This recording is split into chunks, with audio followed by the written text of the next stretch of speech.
The story of Rahab, a woman known as a harlot in the city of Jericho, is a powerful testament to the grace of God. It shows that no one is beyond the reach of God's saving hand, no matter how far they have fallen. The essence of her story is found in her faith, a faith that transformed her life and rewrote her destiny. Today, we will explore how Rahab's reception of God's messengers and her belief in his message brought salvation to her and her entire household. Her journey from sinner to saint exemplifies the power of the gospel and the role faith plays in God's plan of redemption. When Joshua sent 2 spies to Jericho, they found themselves in the house of Rahab, a harlot.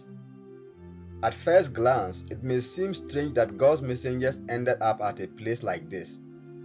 But God often moves in ways we do not expect. Rahab was not like the rest of the people in Jericho. She had heard about what God had done for Israel, and unlike others who hardened their hearts, she chose to believe. Rahab's decision to receive these men was the turning point of her life.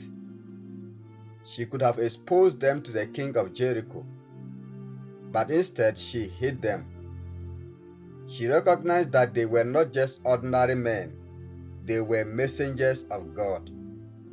In the same way, when we encounter the gospel, we must recognize it for what it is, not just a message of hope, but a divine invitation to salvation.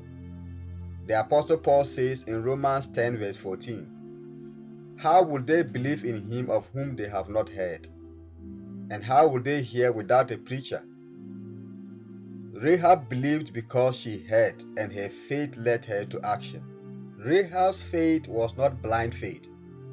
It was rooted in the testament of what God had done for Israel. She had heard how the Lord parted the Red Sea and defeated the mighty kings Sihon and Og. These were not mere rumors to her. They were signs that the God of Israel was a true God. Her heart was open to the truth, and her faith in God's power and sovereignty grew. In Joshua 2 verse 9 to 11, Rahab declares, "I know that the Lord has given you the land.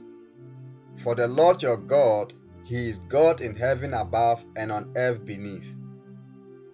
This confession of faith shows us that salvation begins with believing in the testimony of God's works. For us today, the